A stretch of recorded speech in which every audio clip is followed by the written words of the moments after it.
Welcome to the Three Wise Men of Divorce, Money, Psych, and Law podcast. Sit down with the California divorce experts, financial divorce consultant Mark Hill, psychologist Scott Weiner, and attorney Shawn Weber for a frank and casual conversation about divorce, separation, co-parenting, and the difficult decisions real people like you face during these tough times. We know that if you are looking at divorce or separation, it can be scary and overwhelming. With combined experience of over 70 years in divorce and conflict management, we are here for you and look forward to helping by sharing our unique ideas, thoughts, and perspectives on divorce, separation, and co-parenting. All right, another episode of the Three Wise Men of Divorce. I'm here with Mark Hill, financial advisor extraordinaire. And I'm here with Scott Weiner, psychologist, attorney, mediator, all-around cool guy. And I'm Shawn Weber, and we're the Three Wise Men of Divorce. And we're here to talk about, we struggled with what we were going to call this podcast. Let's see if I get it right. Divorce, well-intentioned friends, and the well-paved road to hell. Not bad. Did I get it right? I think so. So there's a lot there. And basically it never fails. Word gets out that there's a divorce in the works. We don't even know for sure a divorce is going to happen, but it might happen. And word gets out. And well-intentioned people will come out of the woodwork to offer unsolicited advice. And sometimes solicited advice. So how do you guys perceive that going? Well, you have to start out with what in the world could be wrong with that? These people are well intended.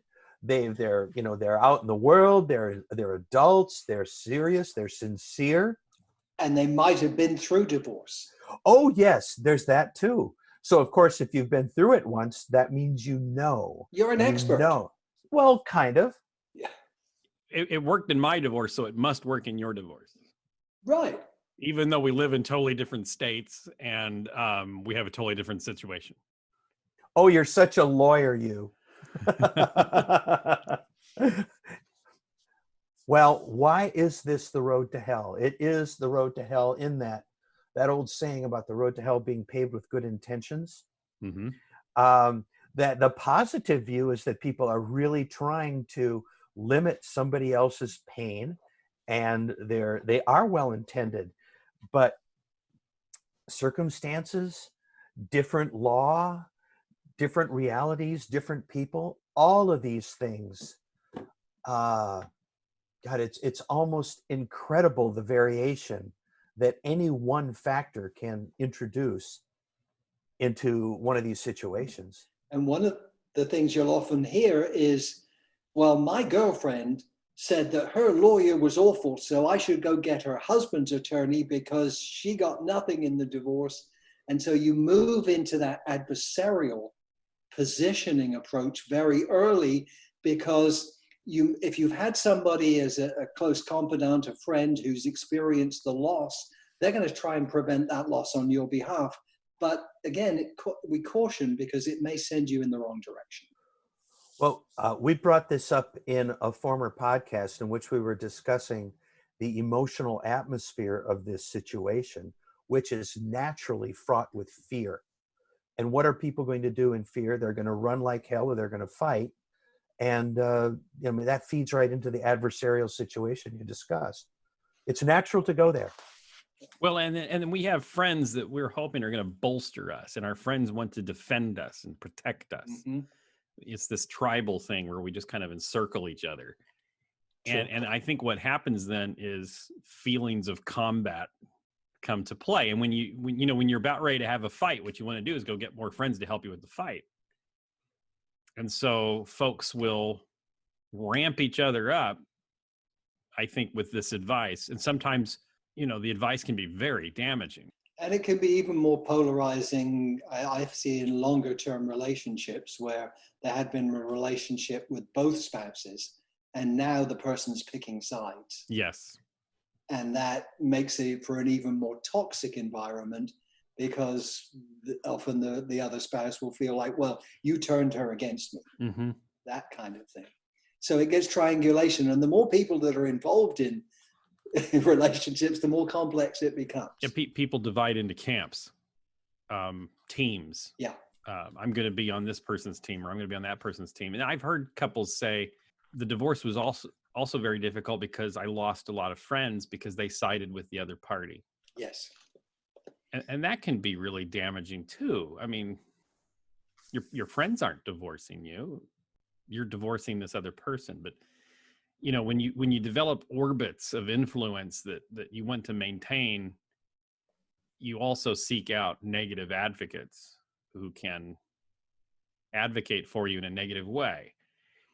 We talked about this before. The initial inclination for a lot of people is to go find the biggest shark in town, but we've talked about how that can be really damaging to look for a shark first, as opposed to somebody that's more of a problem solver and help you, transition your family in a healthy way.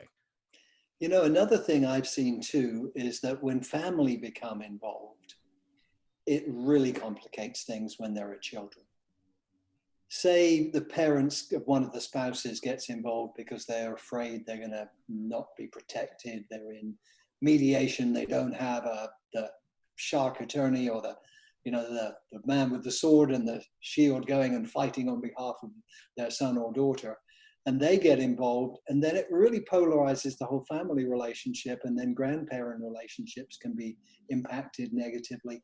So before you go down that road, you want to be aware that there's consequences to it. The road to hell, as my colleague so aptly put it. Well, and the other thing is, we've probably all played that telephone game in high school. Mm-hmm. You know, where you start on one side of the room and you tell a story, and then when it gets to the other side of the room, it's a totally different story. And that happens in spades with our acquaintances and friends and family.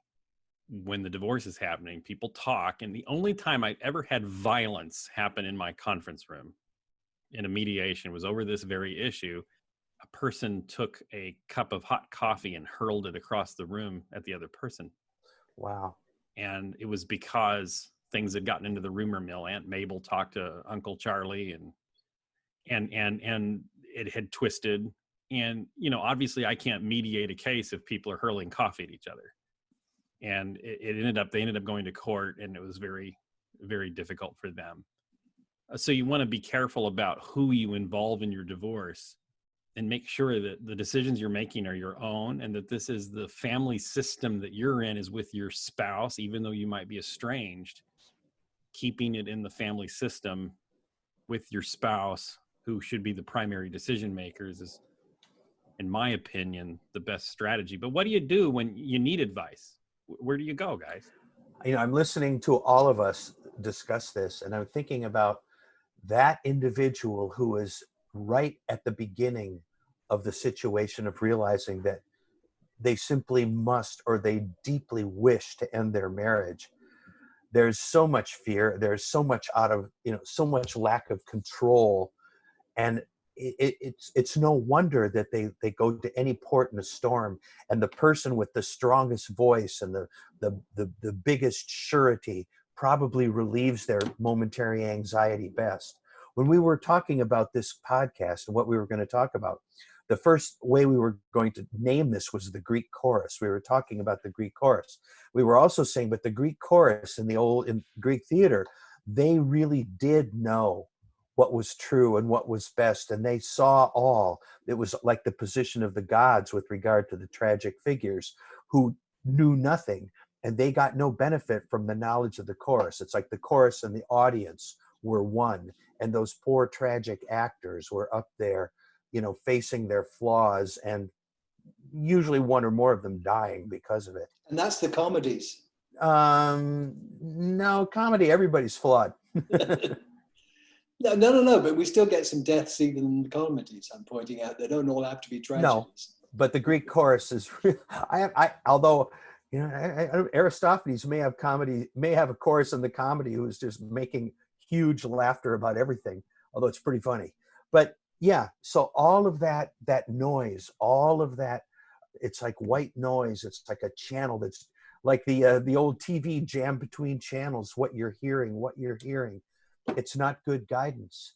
And you'll hear strong people strongly holding, you should do this. And another good friend, equally well-intended, strongly urging you to do exactly the opposite. So what do you do? Who do you trust? So when you hear those people talking to you, Mark, I've heard you say this to people. What should people hear when the Greek chorus is coming to you? I say this. I say, listen, and this is what I want you to take from it. Blah, blah, blah, blah, blah. We love you. We want the best for you. We're worried for your future. Blah, blah, blah, blah, blah. That's the message they're sending by trying to give you advice. They want to help. As we say, it's well-intentioned. Unfortunately, it's confusing. And what if you don't follow that advice? Are you going to offend that friend? She said, go out and get the strongest attorney. We know the firms you should hire downtown. And you don't do it. You go into mediation. And then you talk to them about how mediation's hard work too, and it's tough. And they're like, well, you should have gotten an attorney. So where's the benefit in that? Where's the benefit in? Where's the benefit in enlisting a friend, taking advice from them, and then finding out it's inappropriate to follow it? And then you got to go back and tell them you didn't do it. Yeah. It can undermine the relationship. So who should they get advice from? Well, you should speak to somebody. Well, it depends. I mean, the people enter divorce through all the different doors. People, sometimes I get calls out of the blue. I'm thinking about getting divorced, but I need to kind of understand how the money might work out before I would even go down that road. And then there are folks who come through the legal door. I just need to understand how this works legally. I'm really concerned that this, is my inheritance protected? Do I have to pay support, for the rest of my life? Those kind of questions that you would want to talk to a lawyer. But many people approach it through the mental health door because they're in therapy or they've tried to make the marriage work. Or they're utterly convinced that they are sane and their spouse is bat whatever crazy. Yeah. So it's like, fix this jerk, right? If you could just fix this jerk, this marriage would be fine. Well, I mean, the moral of the story here is there are different professionals for different purposes, right? So Mark, somebody would come to you if they got a financial question. You should not be getting financial advice from a lawyer. Most of us went to law school so we wouldn't have to do math. Very true. And most lawyers that I know, I mean, there's a few of them out there that got the MBA and the lawyer, or they're a CPA and a lawyer, but most lawyers are terrible with money. And they pay other people to tell them how to handle their money. And you don't want to go to a financial advisor to get legal advice, although a lot of them know enough to be dangerous. And a mental health professional has another set of skills that and a huge universe of deficits. I mean, really. Let me count the ways, and I'm probably better at the math part, but yeah, right. How does that people go to the mental health because they need it? I think is that the old story? Well, in the case of people going into divorce, oftentimes because they're sure someone else does, but it is. Right. There are times when what I hear coming in the door is a preview of the great grief to come. And, and then I will, I won't do the legal work if they come in the door this way. And it's like I almost always succeed at getting people to mediate rather than to, litigate.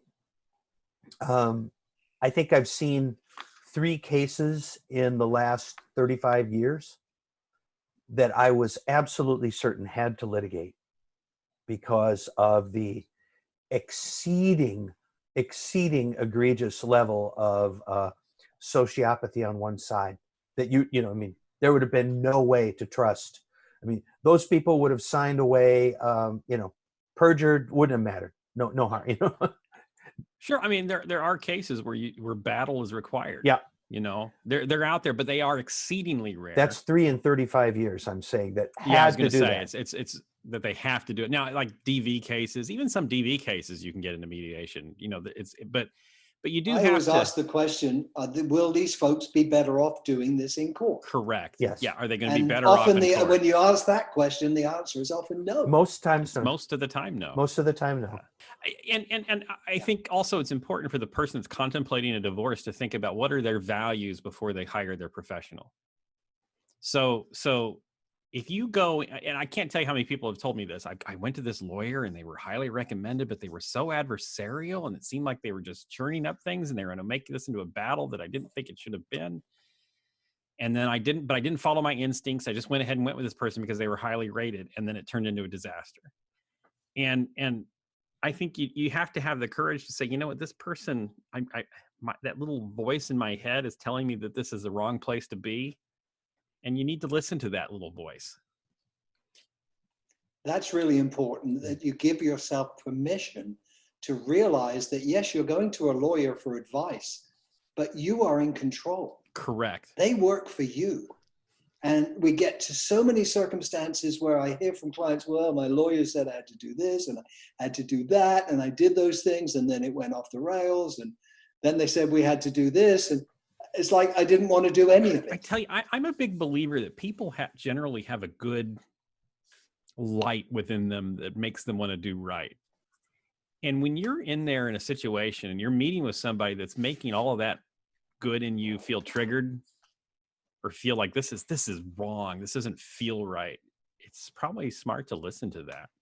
You know, I think some people, you know, they just want to raise hell anyway, and that they'd probably do well with a shark. But most people, you guys ever watch that movie Marriage Story that was on Netflix with Adam Driver? And Yes. and there's that scene where Adam Driver goes to the attorney who's a shark, and the attorney's telling him all these horrible things he needs to do to his wife and how they're going to paint this story. And he's like, I don't want to do that. I don't want to do that.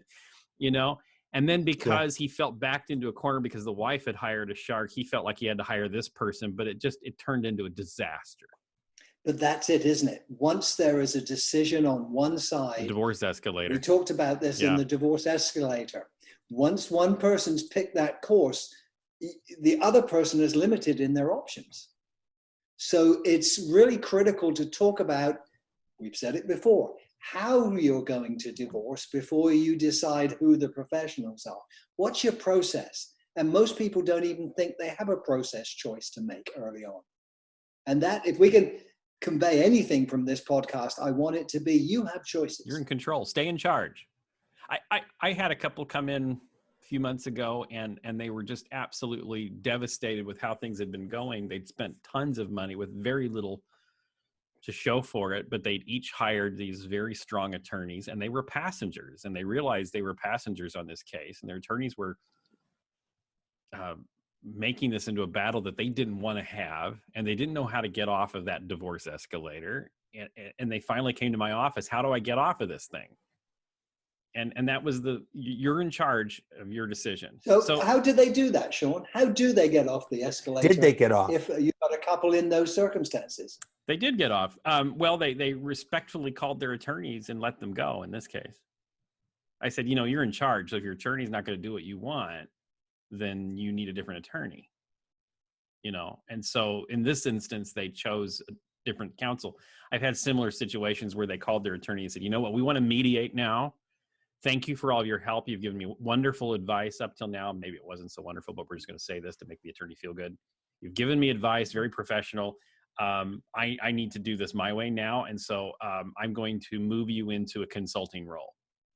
And you explain to the attorney, we're going to stop all the litigation. I want you to put an end to all of it. I'm not paying for any more litigation.